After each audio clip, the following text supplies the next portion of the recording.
What is happening? Welcome to another Plus Pitch podcast. My name is Nick Pollack. Today is Memorial Day, May 26th. 6th. And yes, we are going to talk about baseball. I led with Tarek Skubal, Tarek the captain, of course, Derek the captain, Derek Jeter, because, well, he was just so good. I don't ever do this. I don't lead with aces in the SP roundup, but sometimes I just want to say to everybody, look, step back and observe what a really good pitcher looks like, and let's appreciate this. A complete game shutout, 2 hits, 0 walks, 13 strikeouts for a golden goal, 26 whiffs, 41% CSW. To go 13 strikeouts in 94 pitches is unheard of, because to get a strikeout, you need a minimum of 3 pitches, which innately means if you're going 13 Ks of your 27 outs, you need at minimum 39 pitches to get to that. That means you have 51 pitches remaining to get a Maddox for the other 14 outs, and that's really hard to ask for when you're not striking them out. Incredible game. Changeup was insane, 14 over 29 whiffs. He gassed it up to 101.6 to end the 7th, and then threw his last pitch of the 9th to end the game, 102.6. So cool. Yeah, he was like 97, 98 otherwise. It was just really fun for him to do that. He is him. Oh, it was amazing. All right, Ryan Pepiot went 7 innings of shutout against the Jays. That's amazing. Got a win. 5 strikeouts, 4 base runners. It was a little interesting because we're not seeing the big slider whiff pitch for Ryan Pepiot. And that was the pitch that I really liked with the changeup that really made 2 whiffable pitches, and this 4-seamer, also a big whiff pitch. However, he's now shifting to a cutter. He does have a cutter and a slider. Keep that in mind. There's a 90-mile-per-hour slider and a 92 cutter, but it really is just one big cutter. And I kind of like it for Pepiot because the 4-seamer can be the whiff pitch. The changeup can be the whiff pitch, and it's really about getting better strikes to set up that 4-seamer a bit. This can work. I'm going to be following this a bit moving forward to see, hey, are you really leaning in on that 87-mile-per-hour slider still at all? Is that really just gone? If it is, it might actually be for the better. I will say, though, changeup not really well spotted. So fix that, Pepiot. But we're going to keep going with Pepiot, and hopefully this is a good shift in his approach moving forward. Edward Cabrera, there's a lot to say here, and I'm going to try and make it quick. He went against the Angels, got the win, 5.2 innings of 0 runs, 3 hits, 2 walks, and 10 Ks. Thing is, he had 18 whiffs with his breaking balls destroying. We had 11 over 11 strikes on sliders with 6 whiffs on that, 6 for 11. He had 5 punch-outs on that. Insane. He had a curveball at 7 over 20 whiffs. Amazing. Edward Cabrera, my gosh, you're just killing it here. The bad part is that the last 2 batters were walks. So annoying. He went 5.2 innings. He was about to get clean, 6 innings, no walks, 10 Ks, all of that. And he gets a 3-1 fastball called as a ball that was borderline inside the zone. And then he had a 3-2 fastball miss, and there you go. We also have the changeup not really being that good. 40% strikes. He did have some nice ones, and they were low, but those weren't the big pitches that we normally see them act as. And to see if Cabrera lean into 4-seamers more than sinkers is actually not what I like. 53% strikes on the 4-seamer, or actually 57, I should say, not ideal, while the sinker was much better at it inside the zone, but it was thrown less. We had about 33 4-seamers and about 20 sinkers. I kind of think that will get reversed, but truly, if ever Cabrera is throwing as many strikes as he is with his slider and his curveball, he will be great. And I've been shouting for ages, throw more sliders, please, Edward Cabrera. You threw 11 of them, all for strikes. I think he might have woken up here and gotten the message. That would be really cool. The Giants, Rays, and Nationals are next for Edward Cabrera. Yes, I am jumping in on this. No, I'm not going to say that Edward Cabrera is now fixed forever. This could just be a moment. We've seen moments before from him. This is an encouraging one because it is including all of the things that we want Edward Cabrera to be doing. Dean Kramer, I've called him Dean Werewolf because he generally comes around once a month and is good then. But this was another good one. 5.1 innings of 0 runs, 7 hits, 1 walk, and 4 Ks in Fenway, which is cool. And he went Blake Snell blueprint against lefties with 4-seamers generally up and splitters that were really great down and away. The sinker and cutter was fine enough for right-handers. Gets the White Sox next. It feels like that should be all right. I hope so. Chris Bubich against the Twins, 7 innings, 1 earned run, 2 hits, 2 walks, 9 Ks. He just keeps rolling. We saw the four-seamer just get complete freedom inside of the zone. 10 over 21 called strikes on that four-seamer, and then the changeup, which wasn't even a massively high strike pitch, was then put into play a ton from that for outs. Oh, that works. That's really cool with us. Bailey Ober against the Royals got his revenge after last year, and 6.2 innings of 1 earned run, 7 hits, 1 walk, 3 Ks. It wasn't really his best start. He had really good command on the four-seamer, 90, 91 though, not 92 that we really want to see. The slider and cutter still, whatever. Really good changeups to lefties. So he dealt with lefties well, which generally we can expect over for. Righties are still kind of a little bit of a problem. Robbie Ray wrote this whole thing about him, but really it's just about, hey, he's the perfect example of my methodology, which is I understand that a guy who is performing well, or that a guy who's performing poorly is performing poorly. I get that every single time, and my job is to say, okay, great. Are those results what we should expect or not? Not just based on those results happening. And Robbie Ray was someone that you could say, yes, he deserved all that failure before. And also, he's very unlikely to have the same exact pitch mix and four-seamer usage and low strike rates on his secondaries. And what do you know? He has been great since the end of April, about April 26th, moving on. This was another one against the Nationals where it looks like he should be an ace is going to ace at this point, right? 6 innings, 1 earned run, 3 hits, 0 walks, and 7 Ks. But here's the thing. I'm not trying to tell you that, oh, Robbie Ray was bad, but now all of a sudden he's just an ace and he's incredible. See, haha, I told you. No, what I'm trying to outline is, hey, look, this is more of what we expect from Robbie Ray. And also, he will have some volatility still, right? We're going to likely see those days where the slider can't be thrown for strikes or the changeup isn't good and the curveball isn't. And he has to go back fully to fastballs all the time. But things are pretty cool right now. And we just keep going with this. 1 out of 21 slider whiffs. It is very strange, though, especially against the Nationals who are left-handed focused. Very, very odd, but hey, glorious schedule and everything is cool. Landon Knack actually had a really good game. There was an error in the first and then a P. Alonso 2-run shot, but that's off the books for him. 6 innings, 1 earned run, 4 hits, 0 walks, and 5 strikeouts. Yeah, the kick change was great. 76% strikes. That's really cool. Slider's only at 2 for 17 whiffs. It did go 2 strikeouts and 4 outs in play and 4 for 4 there. 91 pitches is also really interesting because Knack was used mostly at 60 pitches or so for a bit this year with the Dodgers, and it's the Yankees next. So you don't need to hold on to Landon Knack. I also don't really think of him as an elite starter or anything close to it. This was a very nice one for a gold star. He gets the Cardinals and Giants after the Yankees, but also, what are the Dodgers doing? Like, when are we, I don't know, what is this rotation going to look like when he theoretically gets the Cardinals and Giants, right? Is that going to be there? Is he going to be starting those games? Is he going to be skipped around? I don't know. I don't feel like I need to hold on to this. Kodai Senga against the Dodgers on the other side, 5.1 innings of 1 earned run, 5 hits, 4 walks, and 5 Ks. Yeah, those 4 walks, whatever. But he's doing Senga things. It's fine. And that's a really good result against the Dodgers. So all is well there. Logan Henderson, he just got optioned even though he looked really good again. 5 innings, 1 earned run, 5 hits, 2 walks, and 6 Ks. What's going on here? Why? And all of a sudden, bam, he's not there anymore. So I think like Logan Henderson will come back at some point. But as of right now, I don't think that you need to be holding on to Logan Henderson and stashing him massively. He's been really good with his four-seamer upstairs, but the changeup is good underneath. It wasn't amazing in this one. And the secondaries, the other ones, the breakers, really not spectacular.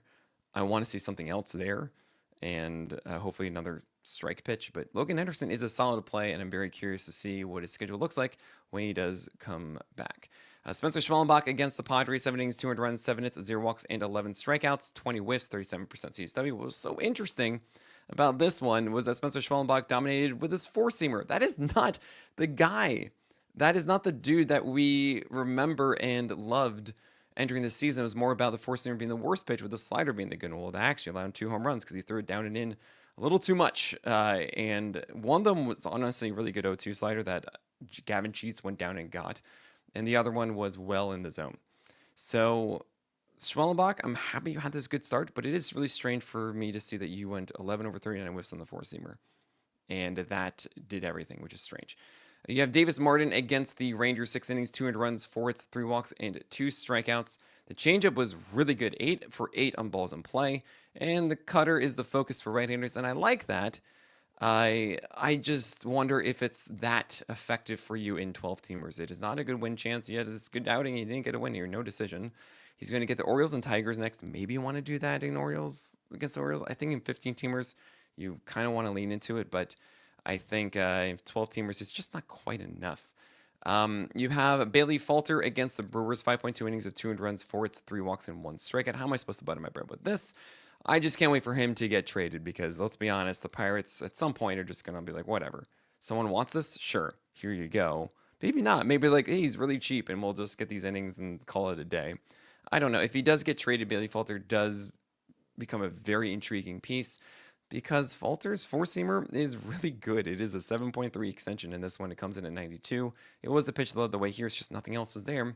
And I would wonder if there's another organization that can really help squeeze out his value. Walker Buehler against the Orioles.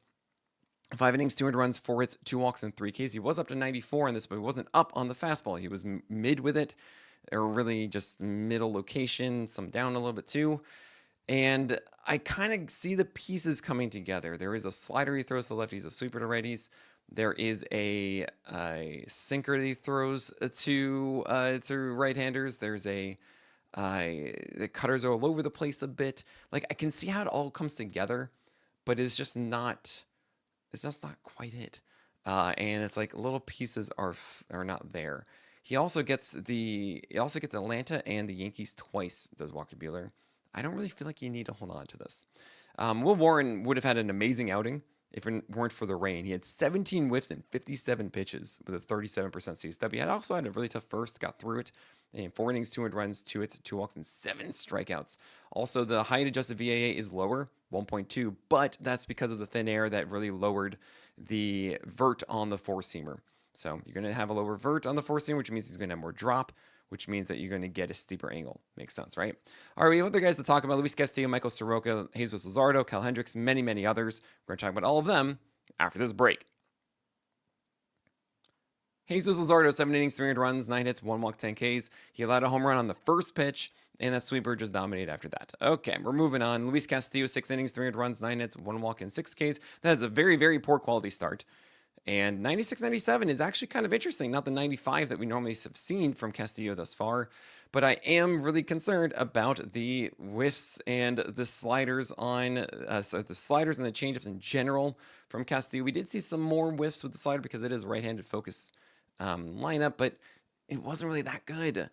And I really feel as if Luis Castillo just is meh moving forward. I just don't really see an explosive arm anymore. I don't see that high ceiling arm that we used to see. And it's going to be a lot of fine and bad, and ultimately that isn't good for you. This is a bad whip. 1.67 whip for you is not good. A 4.5 ERA is not good.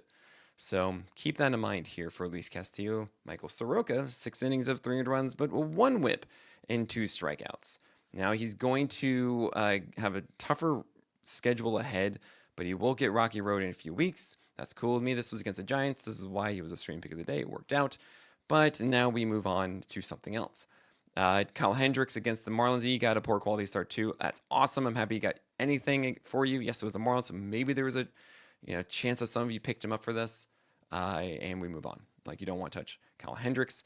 Sonny Gray against the Diamondbacks also had a very poor quality start with 5 strikeouts and 0 walks. He got through the Diamondbacks. It's not the best game we've seen from him. We keep rolling there. On the other side, Brandon Pfaadt, 5.2 innings of 3 runs, 5 hits, 1 walk, and 5 strikeouts. What's kind of frustrating is I'm not seeing the curveball against lefties anymore. It was a huge thing in April. I was really excited about it because it was a curveball and this changeup. Against lefties, it was a much better approach. Now it's just the changeup. And he hasn't really had that success since the curveball has fallen away. Maybe the feel of it's gone. I don't know. This was the Cardinals, not really that impressive of a start. But then it's the Nationals and heading into Cincinnati next. I think that's good enough for you to be fine with this and just forget about it. Hopefully he gets back into rhythm for there. You have, with those matchups, I should say, Patrick Corbin against the White Sox. It's 5.1 innings of 300 runs, 5 hits, 1 walk, and 6 Ks. Careful Icarus here. He allowed a solo shot and a double with 1 out into the 6th. And that double, of course, came around to score. So he had 1 earned run after 5. It was so close to really making this work. It is the Cardinals and Nationals next, and maybe you want to chase that for Patrick Corbin. In deep leagues, sure, he's pitching fine enough to justify it. I don't think you should do it in your 12-teamers. Colton Gordon and Tanner Gordon, 2 Gordons, don't care, right? In general. So Colton Gordon today, or yesterday rather, against the Mariners, 5 innings, 300 runs, 7 hits, 0 walks, 4 Ks. Kind of impressive considering he's a lefty with a 90, 91 mile per hour fastball facing all right-handers. But yeah, he's not someone you want for your fantasy teams. Gunnar Hoagland is someone I'm moving away from as well. This was an interesting one. 5 innings, 300 runs, 4 hits, 3 walks, and 2 Ks against the Phillies, where he went sinkers instead of 4-seamers. And the 4-seamer to me is really the foundational pitch with the changeup. The fact that he's going with a sinker instead is a little weird. I don't really love the fact that he's getting fewer whiffs. His breakers aren't very good. And yeah, that lean away from the 4-seamer. So the whole package really with Hogan. Also, it's not really fun pitching in Sacro Verde, that is Sacramento. It's not my kind of thing.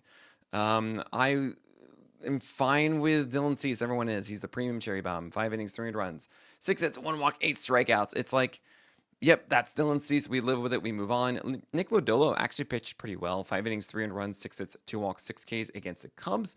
And now he's to get Diamondbacks. It's not fun. I still roll with Lodolo because it was 94, 95, which is cool. Not like 93. He had really good changeups down and away to right-handers. Had that curve down there too. I'm very much still in on Nick Lodolo. Antonio Sensatella did exactly what you expected, actually maybe better against the Yankees, 400 runs and 4.1 innings in cores.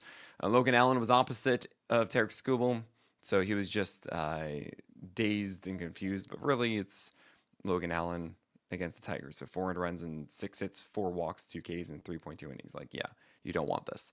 Chris Bassett, if he's still on your teams, you probably don't really need him.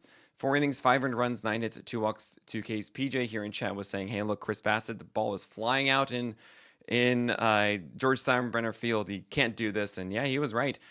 It's a tough schedule ahead for Bassett, and he's a Toby. You don't really need to hold on to this.